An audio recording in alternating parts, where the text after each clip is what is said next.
Merci de nous rejoindre dans cette édition d'information. Bienvenue à tous. Depuis quelques jours, le président de la République est en séjour de travail à Kankan. Dans cette localité, il a procédé mercredi à l'inauguration de la Maison de l'Emploi et des Compétences. La structure est créée pour aider la couche juvénile dans sa quête du premier emploi. Les temps forts de cette cérémonie inaugurale avec Sanassi Keita. La Maison de l'Emploi et des Compétences de Kankan, une infrastructure de formation des jeunes construite en BTS, briques en terre stabilisée. Le président de la République arrive à ce foyer de formation professionnelle pour son inauguration ce mercredi 8 février 2017. Travaux de clairvoyance, aujourd'hui nous avons plusieurs maisons de l'emploi et des compétences et celle de Kankan est la plus grande et la mieux outillée aujourd'hui après celle de Conakry. Des efforts que le président de la République ne cesse de mettre en valeur pour la Guinéenne en vue de son autonomisation. Maintenant, nous avons mis Alcalon du Luba Terankan. Donc, ni moi la juré, voilà que Jondi. Fanka c'est donc Kakao du Luba. Au Banaïbola Franala, au Bévolaban. On a fait Anna Negara Baradou, au lieu à la Balafen là-dedans. Amido sans Chine, Kana, pour qu'elle fasse pour qu'elle ait assez manqué là-bas, au lieu Fanka de l'Allemand. Bi, ni Karani, ni informatique, il y a des là. Activité entreprise la Kala, ou bien une démarche du chef de l'État appréciée par ces femmes. Nous pensons que ça sera la bienvenue parce que déjà nous avons une base. Ce qu'il va nous donner, ça va renforcer nos capacités de production. La Maison de l'Emploi et des Compétences est un démembrement de l'Agence guinéenne pour la promotion de l'emploi. Elle a pour mission l'exécution sur le terrain pour le compte de celle-ci des activités de promotion de l'emploi et d'accompagnement des demandeurs d'emploi dans leur démarche d'insertion socio-professionnelle.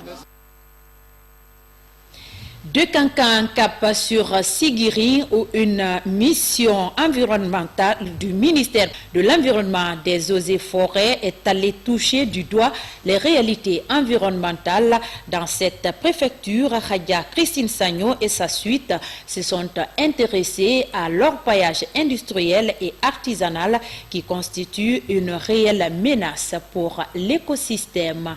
Les pas de la ministre avec Ningilang Diallo. Selon les statistiques des autorités préfectorales de Sigiri, 80% de la population exerce l'activité minière. Dans cette ville de la Haute-Guinée, presque tout tourne autour de l'exploitation minière avec des conséquences énormes sur l'écosystème. La menace de dégradation de l'environnement est bien réelle. Quand nous étions à l'école primaire, la nature était verdoyante. Et là où nous sommes, qu'on appelle le Bayrin, il y avait une rivière ici très importante. Aujourd'hui, nous constatons avec amertume que les cours d'eau sont en train de disparaître.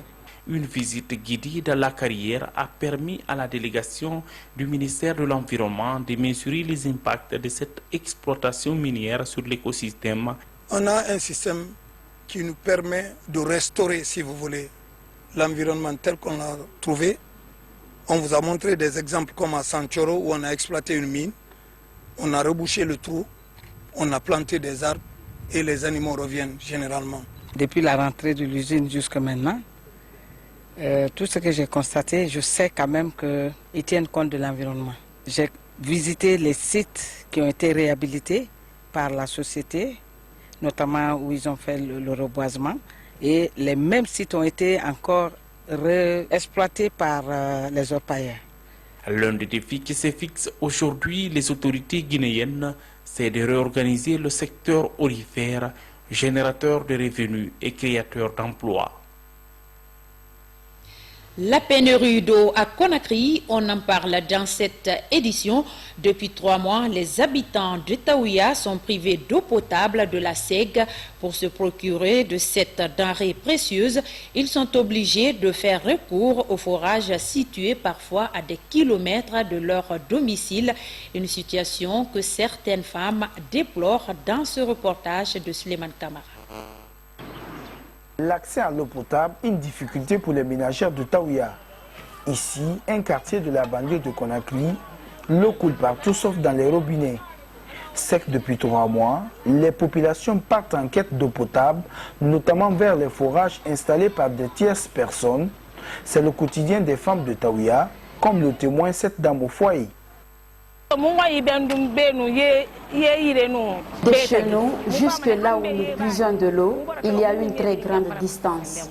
Nous sommes fatigués, nous souffrons pour obtenir de l'eau. Sur ce site, l'eau est gratuitement servie aux citoyens, mais dans certaines concessions, le bidon d'eau de 20 litres par exemple est vendu à 200 francs guinéens. Des familles ont du mal parfois à s'approvisionner en eau à cause de la faiblesse de leurs bourses.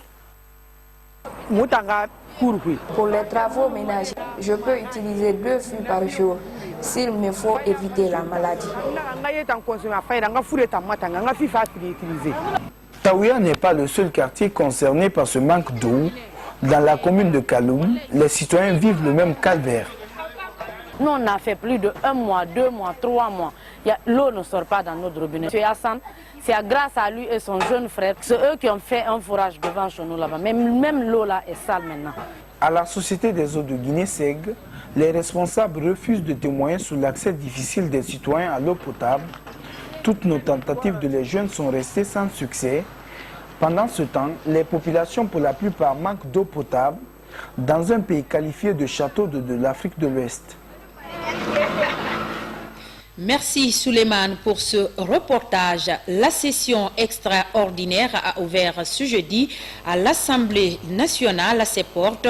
Elle a été uniquement consacrée à l'examen et l'adoption de certaines lois organiques, notamment le code électoral, le code de collectivité locale et le règlement intérieur de l'Assemblée nationale.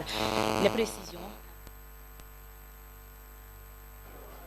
Devant l'urgence des élections communales et communautaires en perspective, cette session extraordinaire a été convoquée pour examiner certaines lois organiques dont leur application ne faisait pas l'unanimité au sein de la classe politique pour la tenue de ces élections.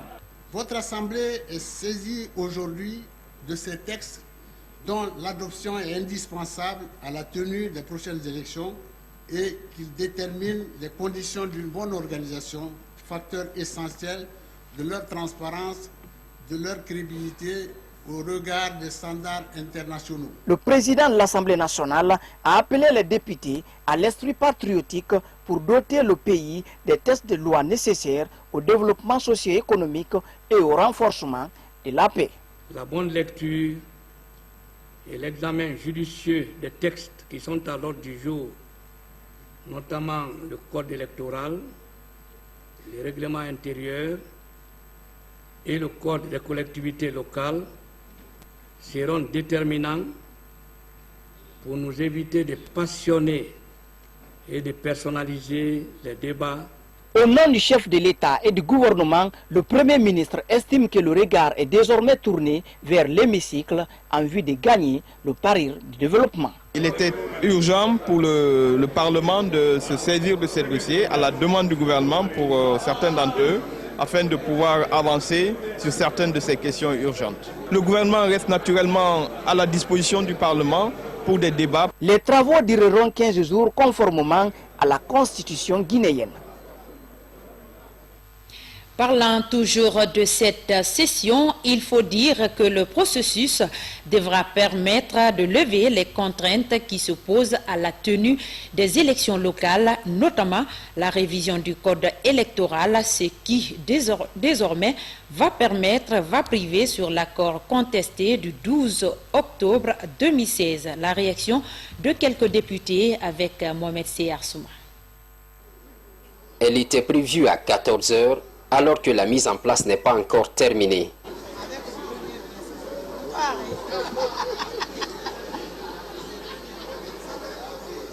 40 minutes après, le président Kondiano arrive dans la salle. La session extraordinaire est donc ouverte avec 83 députés sur 113 inscrits. Députés et acteurs de la société civile sont favorables à la tenue de ces assises. Encore une fois, ils estiment que la loi aurait primé sur le consensus. Je suis d'accord qu'il y ait un débat autour de ce code électoral, que les dispositions qui doivent être mises dedans soient partagées, qu'il y ait un débat autour, qu'il y ait des arguments contre des arguments, mais pas la dictate de deux entités politiques. Nous allons, même si nous ne serons pas entendus, nous nous battrons parce que nous sommes des Guinéens. La loi nous donne l'autorisation de le faire. Pour la majorité, le même esprit se dégage au point de remettre en cause l'accord du 12 octobre 2016, lequel accord a créé des divisions en son article 2 relatif au mode de désignation des responsables à la base. L'Assemblée que les lois se font. En dehors de l'Assemblée, on ne peut donner que des indications, des objectifs à atteindre, des désirs. Mais que le débat doit avoir lieu à l'Assemblée, et c'est à l'Assemblée qu'on fait les lois, pas en dehors de l'Assemblée. La session extraordinaire est prévue pour 15 jours. Au total, 5 lois vont être révisées. Elles portent sur les domaines électoral et judiciaire. Chapitre éducation. À présent, le ministre de l'enseignement pré-universitaire et de l'alphabétisation s'est rendu successivement à Kindia et à Koya.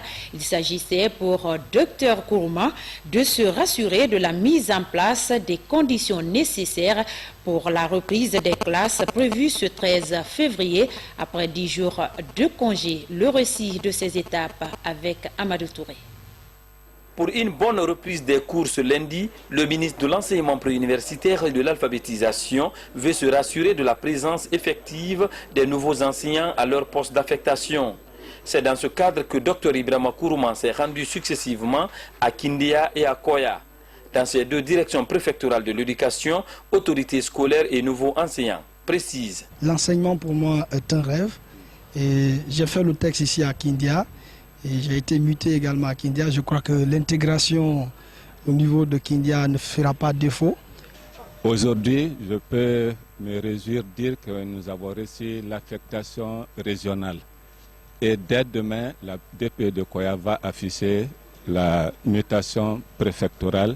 Et tous les enseignants qui sont mutés ont déjà décidé de regagner leur poste. Au cours de ces différents entretiens, le chef du département du préuniversitaire a apporté des précisions au sujet des congés de 10 jours. On a dit parfois que nous avons donné les congés parce que nous avons d'autres ambitions. Non, nous n'avons aucune ambition. Le gouvernement a donné les congés pour vous permettre de rejoindre vos postes. Il y a un autre facteur ici qu'on néglige et qui n'est pas négligé, c'est que beaucoup parmi vous étaient des enseignants au privé qui ont fait le concours pour être des fonctionnaires. Mais les écoles privées, qu'est-ce qu'elles vont faire? Il faut leur donner le temps de pouvoir faire un nouveau recrutement. Au total, 5000 nouveaux enseignants ont été recrutés en 2016 pour pallier au déficit en personnel enseignant, surtout à l'intérieur du pays. La Cour constitutionnelle vient d'être dotée d'une bibliothèque. Le geste est du Centre européen d'appui électoral. Il vise à promouvoir la lecture des travailleurs de la Cour. La mise à disposition de divers livres réjouit les bénéficiaires. Kerno Younoussaba, Souleymane Kamara. La Cour constitutionnelle se dote d'une bibliothèque alors que Conakry est désignée capitale mondiale du livre courant 2017.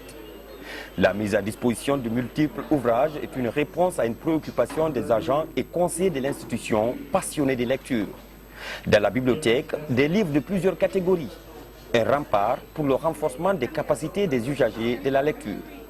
La disponibilité des livres comme le statut du juge constitutionnel va améliorer la connaissance des juges dans la gestion des contentieux électoraux. Ici, la bibliothèque de la Cour constitutionnelle ne se limite pas uniquement à recueillir et accueillir des ouvrages liés aux processus électoraux, que ce soit au niveau du contentieux ou que ce soit au niveau des processus en eux-mêmes. C'est vraiment une bibliothèque plus généraliste, qui permet déjà à la Cour constitutionnelle de pouvoir argumenter et pouvoir s'appuyer sur une documentation qui est de bon niveau. Au sein de l'institution, le geste est perçu comme un véritable soutien pour la qualification du personnel et le président de la Cour mise sur l'expansion de la bibliothèque en vue de mieux promouvoir le savoir. La lecture avait été abandonnée aujourd'hui au profit de l'Internet, de l'outil informatique.